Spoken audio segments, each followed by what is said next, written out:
வணக்கம். இன்று இயற்கை வழி வேளாண் விளைபொருட்களின் அவசியம் குறித்து பார்ப்போம். நாம் இன்றைக்கு சந்திக்கும் பெரும்பாலான நோய்களுக்கு பூச்சிக்கொல்லிகளே ஒரு காரணம். பயிர்களில் தெளிக்கப்படும் பூச்சிக்கொல்லி நஞ்சுகள் காற்று, மண், நீரில் எஞ்சி விடுகின்றன.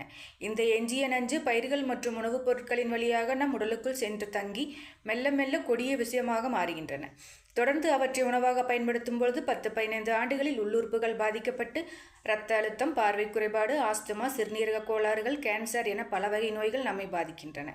இதற்கு மாற்று இயற்கை வழியில் மானாவாரியில் எவ்வித நச்சுக்கொல்லிகளும் பயன்படுத்தாமல் வளரும் நாட்டு ரக விளைபொருட்களை பயன்படுத்துவது மட்டுமே. இவை பார்ப்பதற்கு ஹைபிரிட் ரகம் போல பகட்டாக இருக்காது. மேலும் கடைகளில் ஹைபிரிட் ரக உணவுப் பொருட்கள் நீண்ட நாள் பூச்சிகள் வராமல் இருக்க கொடிய சல்பாஸ் மாத்திரைகளை பயன்படுத்துவர். நாட்டு ரகங்களில் எவ்வித நச்சுகளும் இல்லாததால் பூச்சிகள், வண்டுகள் விரைவில் வரும். நிழலில் உலர்த்தி வண்டுகள் நீக்கிய பின் உணவுப் பொருட்களை பயன்படுத்த வேண்டும். மருத்துவமனைகளில் பல மணி நேரம் காத்து கிடப்பதை விட இது போன்ற சிறிய மெனக்கடல்கள் நம்மை ஆரோக்கிய வாழ்வு வாழ வழியளிக்கும். நன்றி.